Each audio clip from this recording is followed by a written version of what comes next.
अस्सलामुअलैकुम, welcome back my YouTube channel. कैसे हैं आप सब? उम्मीद करती हूँ आप सब बहुत अच्छे होंगे। अल्हम्दुलिल्लाह से मैं भी बिल्कुल ठीक ठाक हूँ, शुक्र है अल्लाह पाक का। वेदर आप देख सकते हैं कि कितना कोई प्यारा वेदर है। कपड़े जो है ना आजकल मैं डेली के डेली धो रही हूँ। डेली ना सही तो कम से कम 2 या 3 दिन बाद तो मैं लाजमी मशीन लगा रही हूँ, क्योंकि गर्मी है। तो बच्चे जो है ना वो डेली नहाते हैं, और डेली जब वो नहाते हैं तो वो कपड़े जो है दोबारा से नहीं पहनते जो उन्होंने पहने हुए होते हैं। और इतनी कोई गर्मी हो जाती है कभी कभार। अभी तो फ़िलहाल मौसम अच्छा है, क्योंकि 2-3 दिन जो है ना वो बारिश हुई है, तो मौसम बहुत अच्छा हैगा। लेकिन बीच में भी इतनी गर्मी हो जाती है ना कि बच्चे जब 2 दिन में 2-3 दफ़ा भी अगर वो नहाएंगे तो वो 2-3 दफ़ा ही ड्रेस को चेंज करेंगे। तो इसलिए हर 2-3 दिन बाद जो है ना मैं वॉशिंग मशीन ज़रूर लगाती हूँ, ताकि जो है ना कपड़े हाथ का धुल जाएँ, ज़्यादा जो है ना गंदे ना हों। तो बस सब बच्चे जो है ना इस टाइम पे स्कूल चले गए थे, और मैंने जो है ना कपड़े वगैरह जो कल रात में धोए थे वो सब समेट के रखे हुए थे कि अब इनको फैलाऊंगी। मौसम बहुत प्यारा था, तो एक एक करके जो है ना मैंने कपड़े फैलाना शुरू कर दिए थे। साथ साथ मैंने सहन धोया, और उसके बाद मैं किचन में आ गई थी, क्योंकि मैंने चने और अंडे पकाए थे। और चने अंडे मेरे हसन के इतने कोई फेवरेट है, मतलब जो मेरा बेटा है, वैसे तो सारे बच्चे खा लेते हैं, लेकिन जो हसन है ना उसको बहुत पसंद है, बहुत ज़्यादा। वो इवन कि मुझसे फरमाइश करके बनवाता है। खैर, जो मेरे हस्बैंड साहब है उनका जो है ना पेट ख़राब है, तो मैंने सालन बनाया, लेकिन साथ साथ जो है ना मैंने खिचड़ी भी बना दी, क्योंकि उनका पेट ख़राब था। तो और पाकिस्तान का तो आपको पता है, घर के एक फ़र्द का पेट ख़राब है, लेकिन खिचड़ी जो है ना वो पूरे के पूरे टब्बर ने खानी है। तो मेरा भी कुछ ऐसी था, मैंने कहा जब मैं बना ही रही हूँ तो मैं सबके लिए बना लेती हूँ। और चलो हांडी भी भरी, जिसका दिल करे वो खिचड़ी के ऊपर सालन डाल के खा लेगा, और जिसका दिल नहीं करेगा तो उसको मैं रोटियाँ बना दूँगी। और वैसे भी घर में एक आध बंदा तो ऐसा होता है कि जब चावल पके हो तो उसने जो है ना अपनी पसौड़ी खड़ी की होती है, जी मैंने तो रोटी खानी। और मेरे घर में मेरा वो छोटा बेटा है कि जब भी चावल पके होते हैं ना उसका एक ही होता है नारा कि भाई मैं चावल नहीं खाऊंगा, मैं खाऊंगा रोटी। और जबकि वो रोटी भी इतने अच्छे से नहीं खाता वो हमारे साथ चावल ही, लेकिन बस उसकी ज़िद होती है, तो उसके लिए एक रोटी लाजमी पकानी होती है। और सोचो कितनी कोई चिढ़ होती होगी इस वक्त जब हम चावल पूरे टब्बर के पका रहे हैं, और एक बंदा जो है ना वो पंगा करके बैठ जाए, जी मैंने तो जो है ना वो चावल खाने ही नहीं, मैंने तो रोटी खानी है। खैर, इधर मैंने थोड़ी देर पहले दाल भिगोई हुई थी, इधर मैंने दाल को जो है ना वो पहले प्याज फ्राई किया और दाल को ऐड कर दिया नमक के साथ। थोड़ी देर इसको पका लूँगी, और उसके बाद इसमें पानी डाल के छोड़ दूँगी। थोड़ी देर ये उबलेगी और पक जाएगी। 70 to 80% ये पक जाएगी, बाकी जो 20% रह जाएगी वो चावलों के साथ पक जाएगी। और बहुत सिंपल तरीके से खिचड़ी जो है ना मैंने बनाई थी, इसलिए कोई डिटेल में इसकी रेसिपी ना मैंने शेयर नहीं की, क्योंकि बहुत ही सिंपल तरीका है। आई थिंक सबको आती है आराम से बनाना। तो अच्छा, मुझे एक चीज़ आपको मतलब बतानी है उधर के, मुझे टोटा चावल जो है ना उनका जायका इतना कोई अच्छा लगता है, इतना कोई अच्छा लगता है। जब हसन पैदा होने वाला था ना तब तक तो खैर मुझे टोटा चावल बिल्कुल नहीं पसंद थे, मतलब मुझे क्रेविंग ही नहीं होती थी। लेकिन जिस टाइम से अरमिश और हुसैन जब ये पैदा होने वाले थे ना, तब की जो मुझे क्रेविंग होती थी कि मैंने ना टोटा चावल खाने हैंगे, और वो भी खूब सारा ना इमली, आलू बुखारा और लंबे लंबे ना टमाटर मोटे मोटे दाल के साथ हरी मिर्चे के हर एक बाइट में जो है ना हरी मिर्च, और उसमें ना वो लेमन टमाटर और इसका जायका ना आए।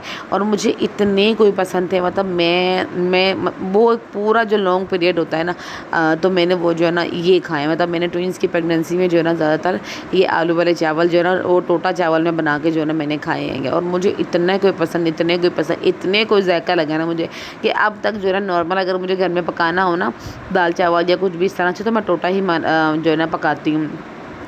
और कभी बिरयानी पकानी हो या पुलाव बनाना हो तो फिर मैं बासमती वगैरह यूज़ कर लेती हूँ। अदरवाइज़ जब मुझे घर में बनाना हो ना तो मैं टोटा चावल बनाती हूँ। और इसका जायका उफ़ क्या बात है भाई, कमाल है, बेहतरीन होता है, बहुत मज़े का होता है।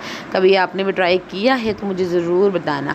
अच्छा, अपनी अपनी सबकी क्रेविंग होती है, किसी को कुछ पसंद आता है, किसी को कुछ पसंद आता है। तो बस मेरी कुछ इस तरह की ये एक मेरी ये क्रेविंग थी चावलों वाली। और दूसरी ना हमारे गली के कोने पे एक घर है, वहाँ पे ना अमरूद का पेड़ होता था। अभी तो खैर नहीं है, लेकिन पहले होता था, आज से 5 साल पहले। तो वो लड़की जो है ना मुझे अमरूद तोड़ के देती थी, साथ में उनके घर पे एक नींबू का दरख्त था, तो साथ में वो मुझे लीमू देती थी। तो डेली जो है ना ताज़े ताज़े अमरूद और लीमू जो है ना वो मेरे लिए तोड़ के लाती थी, और मैं बड़े मज़े से वो खाती थी। वो चीज़ मुझे बहुत पसंद थी।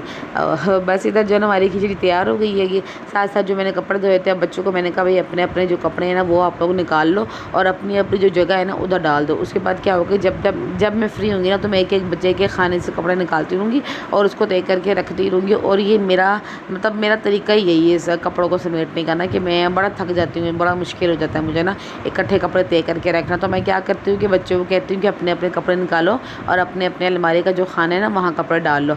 उसके बाद जब जब मैं फ्री होती हूँ मैं एक बच्चे के कपड़े निकालती हूँ, उसको तय करके रख देती हूँ, फिर दूसरे के, फिर तीसरे के। बेशक वो मैं एक हफ्ते में करूँ तो वो मैं आराम आराम से कर देती हूँ। इधर मैंने हस्बैंड के कपड़े इस्त्री किए, साथ अपने कपड़े इस्त्री किए, और इस रूम की ना बेडशीट जो ना सारी फट गई है। मेरा दिल है कि इस रूम की बेडशीट मैंने लानी है, लेकिन जब मैं सोचती हूँ बेडशीट लाने का वो और भी 3-4 जो है ना काम मेरा निकल आते हैं, तो मेरे दिमाग से बात निकल जाती है।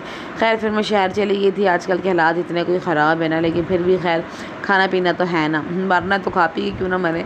और जिस टाइम मैं वही सबक कह रही हूँ उस टाइम तो खैर मामला थोड़े ठंडे हो गए, अदरवाइज़ कुछ दिन पहले तक तो बड़ा ख़तरा चल रहा था। इंडिया और पाकिस्तान जो चल रहा था मामला सारे के सारे। अच्छा मैं अपनी पर्सनली बात करूँ तो मैं अमन के जो है ना वो हक़ में हूँ, और वैसे भी हमारा इस्लाम हमें अमन ही सिखाता है कि अमन होना चाहिए, और जंग वैसे भी किसी मसले का हल नहीं है। लेकिन अगर कोई आपके साथ लड़ाई करता है या आपको फजूल में ब्लेम करके आप पे हमला करता है, तो ज़ाहिर बात है हमारा जो इस्लाम है जहाँ हमें अमन सिखाता है वहाँ हमें हमारा दिफ़ा करना भी सिखाता है कि हमें अपना दिफ़ा कैसे करना है। अल्हम्दुलिल्लाह मेरी वीडियो के नीचे ना बहुत सारे लोगों के कमेंट आ रहे थे, अगर आप मेरी शॉर्ट के नीचे या जो मैंने पिछले ब्लॉग अपलोड किया अगर आप वहाँ जाके चेक करेंगे तो कुछ लोगों के कमेंट थे, 1-2 के लोगों के कमेंट थे कि मेरी बहन वो लोग हैं जो लाइवों में हमारे साथ पहले आते थे, जुड़ते थे, बातचीत होती थी इन लोगों से, तो ये वो लोग थे। और साथ ही उन्होंने कहा कि मेरी बहन आप चिंता मत करें, पाकिस्तान की जो है ना उम्र पूरी हो गई है, तो अब जो है ना पाकिस्तान को ख़त्म होना ही है, तो अब आप इंडिया आएंगी। तो मेरा कुछ तो मैंने खैर लोगों को दम पे ही रखा, क्योंकि मैं इनको जवाब देना मुनासिब नहीं समझती थी, क्योंकि कहते हैं ना जो गरजते हैं वो बरसते नहीं है, जो बरसते हैं वो गरजते नहीं। तो अल्हम्दुलिल्लाह हम बरसने वाले लोग नहीं, गरजने वाले लोग नहीं हैंगे। तो जो हमारा ऐसा है कि हम ना बड़कियाँ नहीं मारते, हम करके दिखाते हैंगे। तो खैर अल्लाह पाक हम सबको अपने ईमान में रखे। जो सिविलियन लोग हैं उनको ज़्यादा नुकसान होता हैगा, और अल्लाह पाक जो है ना ऐसी नौबत ही ना लाए कि दोनों मुल्कों में कोई जंग का या इस तरह का कुछ चक्कर हो। अल्लाह पाक उस मुल्क के भी मासूमों को सलामत रखे और इस मुल्क के भी लोगों को सलामत रखे, और विद हमारी पाक फ़ौज जिनकी वजह से हम सुकून की नींद सोएं। इतने ख़तरनाक माहौल में भी इतना डेंजरस जो है ना वो चल रहा था सीन, लेकिन उसमें भी हम पुरसुकून नींद सोते रहे, सिर्फ़ और सिर्फ अपनी पाक फ़ौज की वजह से। तो अल्हम्दुलिल्लाह वी प्राउड अवर पाक फ़ौज एंड ऑलवेज़ विद पाक फ़ौज। पाकिस्तान ज़िंदाबाद। और इधर जो है ना मैंने बस क्यारी को आज फिर से सेट किया और बीजें लगाना शुरू कर दी थी, लेकिन आप यकीन करें कि सारी बीजें जो है ना फिर से मुर्गे खा गए थे। अच्छा ये छोटी सी क्लिप मैं आपके साथ शेयर कर रही हूँ, ये मेरी सिस्टर के घर के पास की, वो कश्मीर साइड रहती है, तो ये उसने वहाँ से अपनी वीडियो बना के शेयर की थी कि देखो हमारी तरफ इस तरह से ड्रोन जो है ना वो जाते हुए नज़र आ रहे, क्लियरली आप देख सकते हैं कि ड्रोन जो है ना वो बार बार जाते हुए नज़र आ रहे थे। और कहती है ज़मीन जो है ना बाकायदा वो हिल रही होती, जब ये गिरते हैं तो ज़मीन बाकायदा हिलती है एक तरीके से। तो वो वहाँ तो खैर बहुत ज़्यादा खौफ और हरास फैला हुआ था। हमारी तरफ जो है ना वो अमन था, लेकिन ब्लैक आउट जो है ना वो चल रहा था। खैर जो भी होगा अल्लाह पाक हिफाजत करे हमारी और हमारे पाक फ़ौज की और वो मासूम लोग जिनका इन चीज़ों से कोई ताल्लुक़ नहीं। मिलते हैं अगले ब्लॉग में। अल्लाह हाफ़िज़।